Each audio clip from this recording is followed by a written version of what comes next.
Bonjour, chers amis auditeurs et auditrices. Hervé Choseville à l'antenne, toujours heureux de vous retrouver pour notre émission hebdomadaire Panorama Info.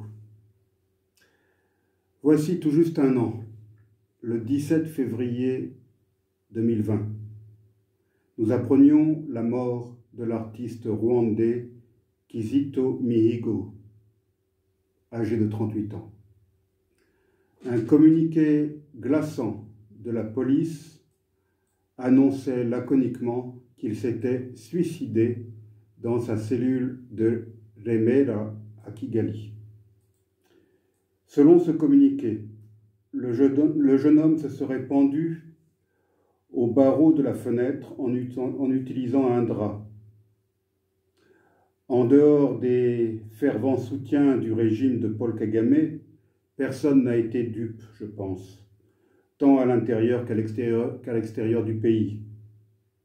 D'ailleurs, les cellules au Rwanda ont rarement des fenêtres et les prisonniers ne reçoivent jamais de drap. Un tel luxe est inconnu dans les centres de détention rwandais. La vérité, nous la subodorions bien sûr. Très vite, elle allait se répandre dans tout le pays. Kizito Mihigo, survivant du génocide contre les Tutsis, avait été torturé avant d'être achevé par ceux-là même qui prétendent avoir sauvé les Tutsis en 1994, le régime de Paul Kagame et son Front patriotique rwandais. En avril 2014, Kizito, chanteur très populaire au Rwanda, avait été arrêté puis condamné à 10 ans de prison pour un prétendu complot monté de toutes pièces par le régime. Son véritable crime était d'avoir osé poster sur YouTube une nouvelle chanson dans laquelle il demandait d'avoir de la compassion pour toutes les victimes de la tragédie rwandaise. Les Tutsis massacrés par les miliciens Hutus, bien sûr, mais aussi les Hutus et tous ceux qui avaient été massacrés par le FPR et son armée. Si cela n'était pas formulé aussi clairement dans le texte de la chanson, le message était cependant limpide et Paul Kagame et les siens ne s'y sont pas trompés.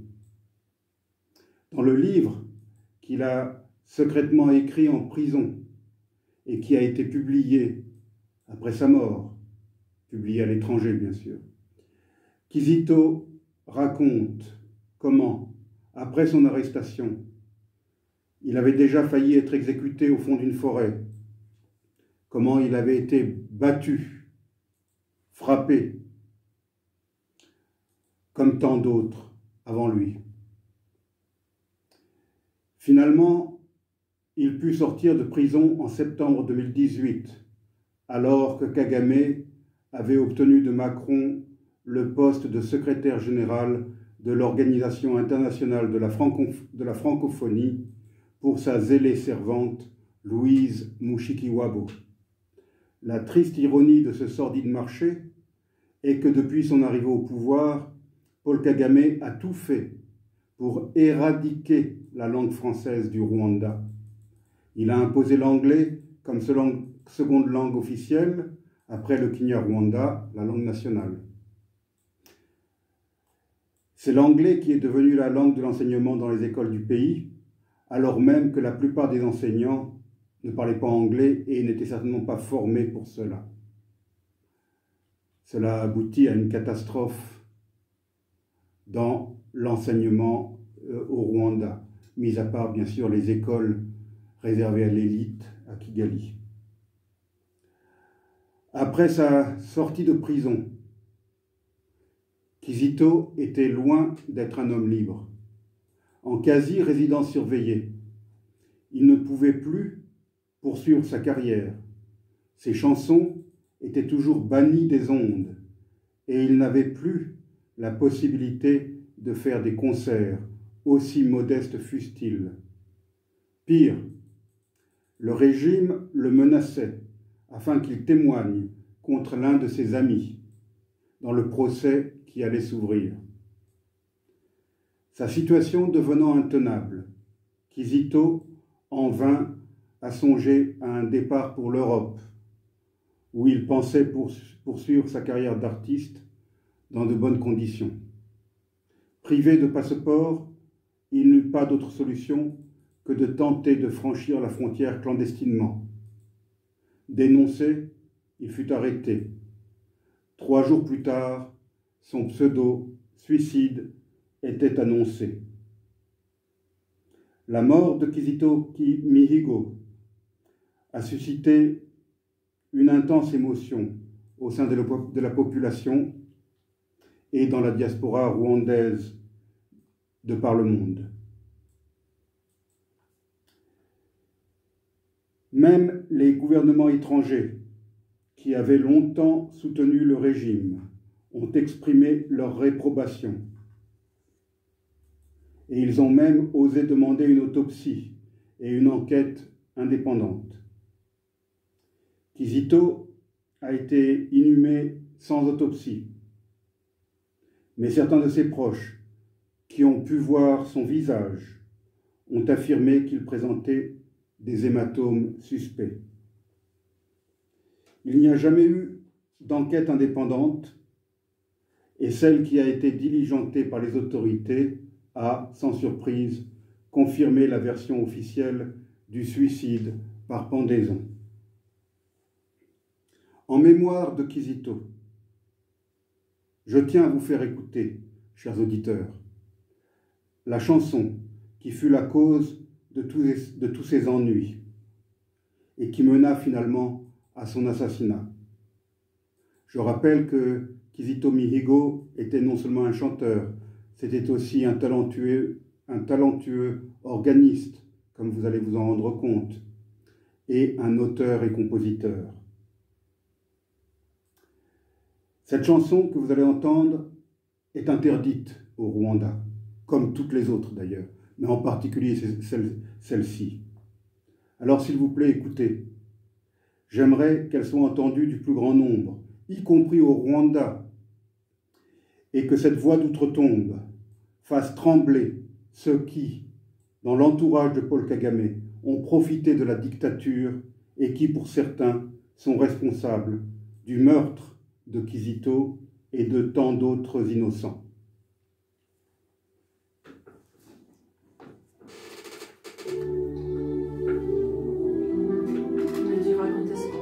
Parce qu'elle fait 10 minutes.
En 2010,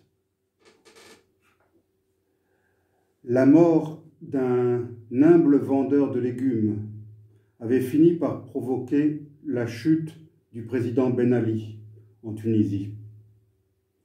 Ce chef d'État était loin d'être aussi cruel, aussi sanguinaire que le président Kagame du Rwanda. Mais je n'ai pour ma part aucun doute que, pour le régime dictatorial de Kigali, l'assassinat de Kizito a été l'assassinat de trop. Kizito n'était pas un politicien, c'était un artiste, un chrétien engagé, un activiste de la paix et de la réconciliation au Rwanda. Ses compatriotes, Hutus comme Tutsis, l'ont bien compris. Depuis l'annonce de sa mort, ils l'appellent désormais Saint Kizito. Depuis un an, nombre de Rwandais ont réussi, grâce à cet événement, à vaincre la peur. Certains n'hésitent plus à dire ouvertement tout le mal qu'ils pensent du régime de terreur qui leur a été imposé depuis 1994. Je pense en particulier, aujourd'hui, à la courageuse Yvonne Idamange, une simple mère de famille qui a osé s'exprimer sur YouTube et qui vient d'être arrêtée. Oui, j'en suis intimement persuadé. Les jours du régime sont désormais comptés et le printemps rwandais approche. La nouvelle de sa mort tragique me bouleversa, c'est certain. D'autant plus qu'au fil des ans, j'en étais venu à considérer Kizito comme un ami. En 2018, je lui avais dédié mon livre « Rwanda, 25 années de mensonges » et nous communiquions secrètement, alors même qu'il était encore emprisonné. Au milieu des collines verdoyantes du sud-ouest du Rwanda se trouve une petite localité nommée Kibeho.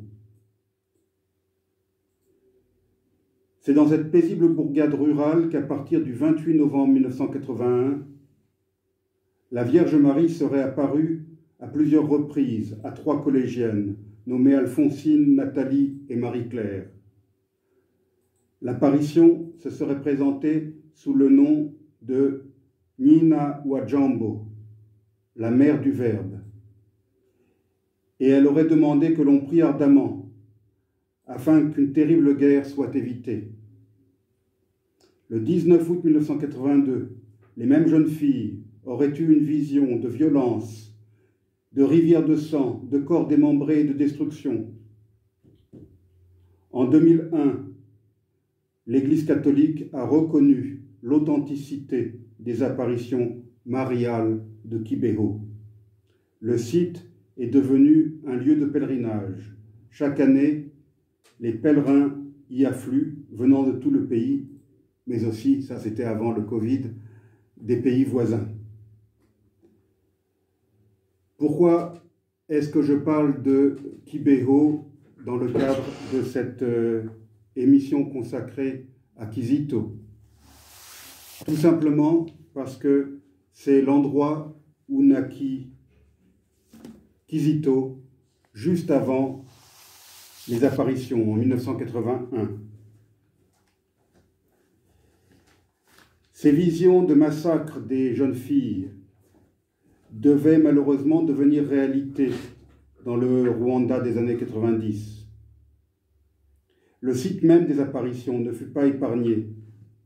En avril 1994, des civils ayant trouvé refuge à l'intérieur de l'église paroissiale de Kibeho furent massacrés par les miliciens Hutus, qui allèrent jusqu'à ouvrir des brèches dans les murs de l'édifice afin d'y jeter des grenades et de tirer des rafales de Kalachnikov sur les malheureux se trouvant à l'intérieur.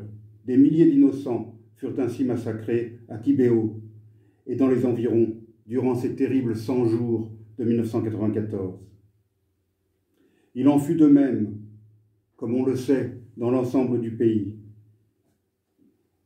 Ces horreurs durèrent 100 jours de folie, 100 jours d'apocalypse à l'échelle de tout un pays. Apocalypse semblant tout droit sorti des visions des jeunes filles de Kibeho. Un an plus tard, alors que le FPR était désormais au pouvoir et que les tenants du régime déchu avaient trouvé refuge au Zaïre, tout n'était pas rentré dans l'ordre au pays des mille collines. Des centaines de milliers de Hutus, craignant d'être massacrés par les vainqueurs Tutsis, avaient fui et la plupart s'entassaient dans d'immenses camps de réfugiés autour de Bukavu et de Goma, au Zaïre, actuelle République démocratique du Congo.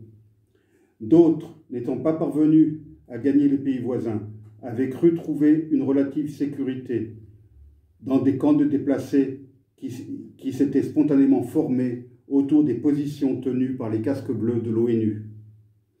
Tel était le cas à Kibeho, où une centaine de milliers de déplacés Hutus s'entassaient sur une colline autour d'une base de soldats australiens et zambiens. Une telle situation était intolérable pour le nouveau pouvoir du FPR. Il fallait en finir au plus vite. On accusait ces déplacés de tous les maux. Il s'agissait de génocidaires, d'Interahamwe.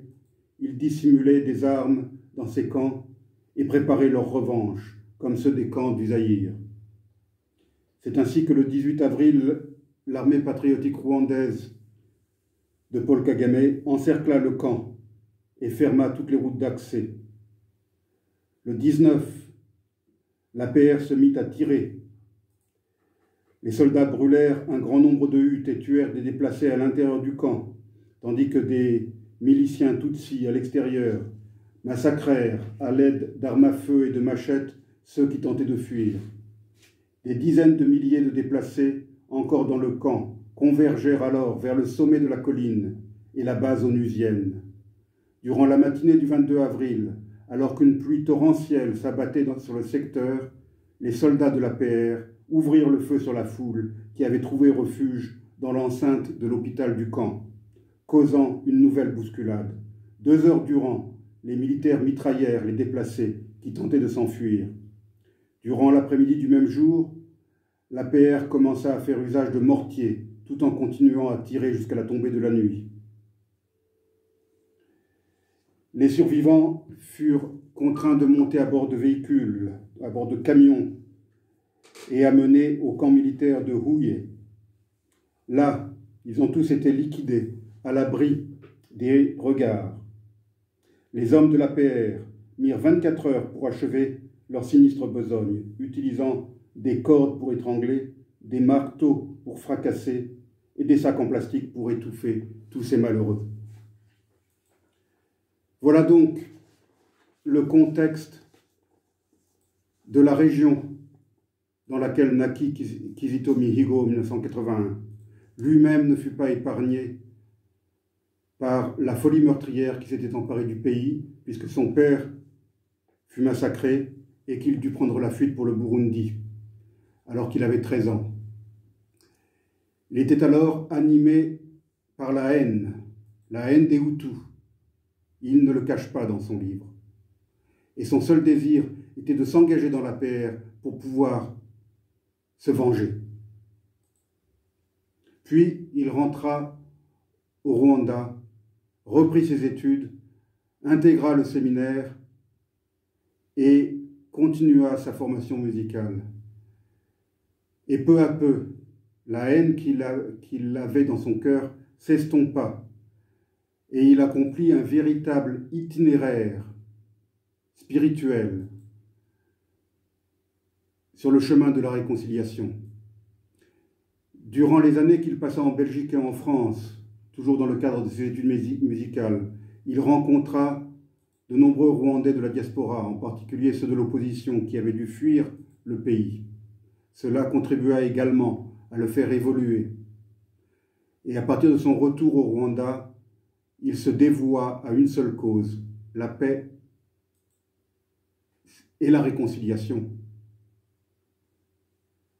Et c'était cet itinéraire spirituel qu'il décrit dans son livre. Pour terminer cette émission, je voudrais seulement vous lire un bref passage qui est tout à la fin du livre de Kizito Mihigo, publié, comme je l'ai dit, après son décès. Voilà ce qu'il disait. page 271. J'espère de tout cœur qu'un jour le Rwanda deviendra un état de droit où le journalisme d'investigation est exercé sans aucune contrainte, sans menace, sans censure ni surveillance, où les ONG font leur travail sans vouloir faire plaisir au gouvernement, où les activistes des droits humains ou d'autres droits travaillent sans peur d'être poursuivis, menacés, intimidés ou taxés d'être des ennemis du pays, où la liberté d'expression est garantie, où un chanteur peut critiquer le gouvernement et exprimer ses opinions sans peur d'être enlevé, assassiné ou emprisonné. Un pays où les manifestations contre le gouvernement seraient un droit fondamental.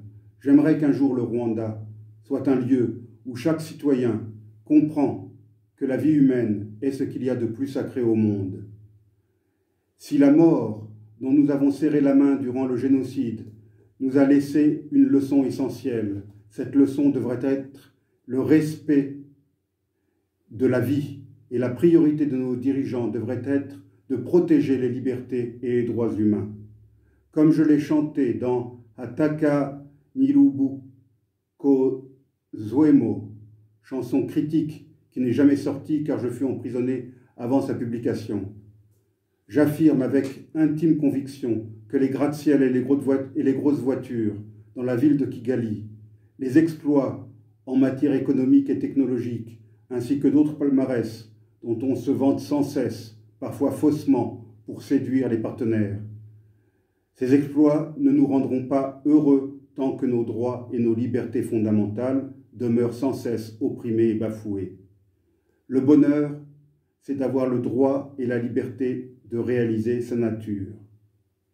Tant que je n'ai pas encore le droit et la liberté de m'exprimer en public et en privé, sans contrôle, sans restriction et sans censure, tant que mes propos critiques vis-à-vis du régime me valent des poursuites judiciaires, la disgrâce officielle vis-à-vis du régime, la pression et le danger de mort, je ne me sentirai jamais fier d'être appelé Rwandais, et ma mission continuera. Mon rêve est que ma mission prenne fin un jour. Ce jour-là, le monde sera devenu humain et pacifique. Je n'aurai plus besoin d'enseigner le pardon, car tous les humains seront devenus miséricordieux. Je ne serai plus obligé de rappeler la nécessité des droits humains et des libertés fondamentales, car le monde entier sera devenu humain et la loi de l'amour du prochain. Ne jamais faire à l'autre ce que nous n'aimerions pas subir sera notre constitution à nous tous. Ce jour me paraît encore loin. Voilà l'extrait que je souhaitais vous lire. J'aurais pu continuer encore longtemps. Ces pages écrites, je le rappelle, dans des conditions précaires au fond d'une prison, sur le clavier d'un téléphone portable et sorties clandestinement de la prison, puis ensuite du pays, sont réellement des pages à lire, des pages qui témoignent d'une foi profonde et du chemin que Kizito a parcouru, du chemin vers la réconciliation et vers la paix intérieure.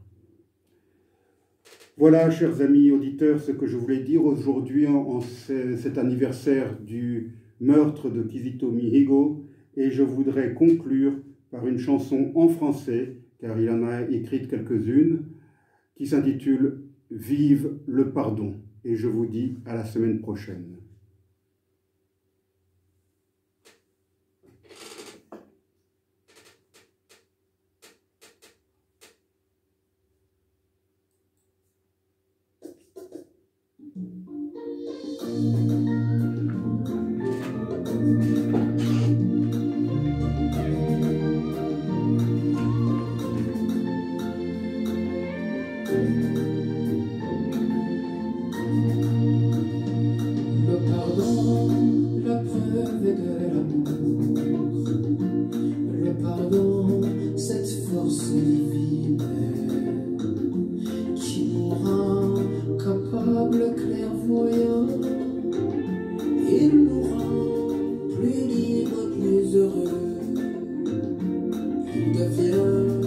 Le chemin vers la paix.